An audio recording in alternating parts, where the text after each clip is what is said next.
welcome back to the Recommendation Studio. Today we're going to be looking at some recommendations based off a 2014 film, Gone Girl, which starred Ben Affleck and Rosamund Pike and was directed by David Fincher. Now, I realize I'm a little bit late to the punch bowl doing a recommendation video on this film, which is now almost 2 years old, but with that in mind, I'm not making these videos for likes, or comments, or subscribes, or views, or thumbs up, or whatever else. I'm making these videos for the love of cinema in hopes that you're going to watch one of these videos, you're going to see a piece of cinema, you're going to feel something, discover something, enjoy something, experience something, and spread the love of cinema yourself. I don't think personally that David Fincher is capable of creating a bad film. The actors in it did marvelous, especially Rosamund Pike. Her character scared the living shit out of me. Considering I'd never seen either of the actors who played the female twin sister Margot or the female lead detective, I'm sitting there and I'm watching the film and I'm thinking this is a remarkable piece of cinema considering some of the best performances in it are by actors, including Rosamund Pike, that I've never seen before. I don't think that Gone Girl was a film about a girl who was gone. I think that Gone Girl was a film about a husband who is going to the electric chair if he doesn't find his wife pretty fucking quickly. Obviously the film starred Ben Affleck, who did well, and the only other films of his that I would recommend that I thought he really performed well in would be The Town, which I've already recommended, Argo, which was good, and Good Will Hunting, which was great. So I'm gonna go with Good Will Hunting. Now, Ben doesn't play the most pivotal role within the film, but he does play an important one, he does play a good one, and he did play it well. Good Will Hunting is a film about a young man who, although is perfectly happy with and sees the honor in being a janitor or a construction worker or a road worker, is definitely capable of far, far more. In fact, if you throw any academic problem at him, he can solve it within a matter of seconds. With that said, despite being an academic genius and being a funny, witty, entertaining character to watch, Will, Matt Damon's character, isn't quite as comfortable or adept when it comes to social behavior and managing his own emotions.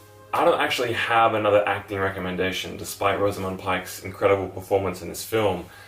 She hasn't been in a lot. I'm sure that we can expect great things from her in the future. So instead, I'm going to dedicate the rest of this video to David Fincher, our trusted director, who has an arsenal of outstanding cinema behind him. If I had to describe in just one word what it is that distinguishes David Fincher from other directors, that word would be rewatchability.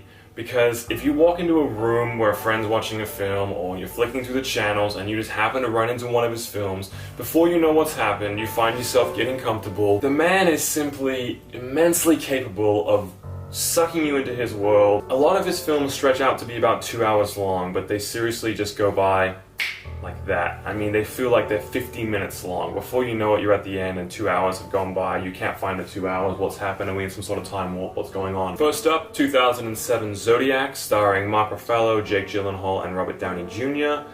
This film is about the Zodiac serial killings which took place in the late 60s and early 70s, and the cartoonist, played by Jake Gyllenhaal, of whom winds up becoming an amateur detective who's just incapable of letting this case go, to the point where his life is in shambles, and he's still writing a book chasing this guy down, with the help of his kids, wife, and everyone he knows. He's just madly, hopelessly obsessed. Second, we've got 2010 The Social Network, which stars Jesse Eisenberg playing Mark Zuckerberg. It stars Andrew Garfield playing Eduardo Savandia, and Armie Hammer playing both of the Winklevoss brothers, both Cameron and Tyler. Most people will come out and tell you that The Social Network is kind of an origin story about what we now refer to as social media and where it all came from. When in actuality, I think that David Fincher was really trying to tell us something and show us something, as the film is kind of a little dark and a little sinister. And I personally think that what David Fincher was trying to say is that how can something that was derived and born from something so bloody, so messy, with so much betrayal and so many unchecked egos possibly end well? It couldn't possibly end well for anyone involved, which is ironic considering we're now all involved. That said, the film has some of the best written and also best executed dialogue scenes that I've ever seen on a screen before. Next up, 2011, The Girl with the Dragon Tattoo, which stars Daniel Craig and Rooney Mara. The film is about a publicly shamed journalist of whom decides to retreat from the city life and spend a little bit of time on a small island where he is coaxed into investigating an old closed murder case by a very wealthy businessman. The journalist is played by Daniel Craig, and it's not very far into his investigation that he ends up receiving help from the lip-pierced, tattoo-endowed, juvenile delinquent hacker Rooney Mara, of whom brings her own very unique set of skills to the table. The film's soundtrack is absolutely entrancing. It just feels like one flowing, steady moment. I would next like to recommend, despite a breach in rules both number 1 and 2, 1999 Fight Club, which stars Brad Pitt, Edward Norton, and Helena Bonham Carter. This film somehow manages to highlight the preciousness of these delicate, fragile little lives that we're living, and at the same time shine a spotlight on some of the more disgusting truths of society here in the 21st century. Fight Club is one of those films that really has something to say. Fight Club is one of those films that while you're watching it, you're enjoying it, and then after the fact, you can't help but kind of sit there for a moment in contemplation, wondering about your life and how you've been living it thus far. Fight Club is one of those films that you watch when you're 15 and it's fun and it's enjoyable and it's exciting and you liked it, and then you rewatch it in your mid-20s and then you're kind of like, I feel as though I may have missed some of the point to this film the first time around. Okay, last but not least, 1995 Seven, starring Brad Pitt and Morgan Freeman.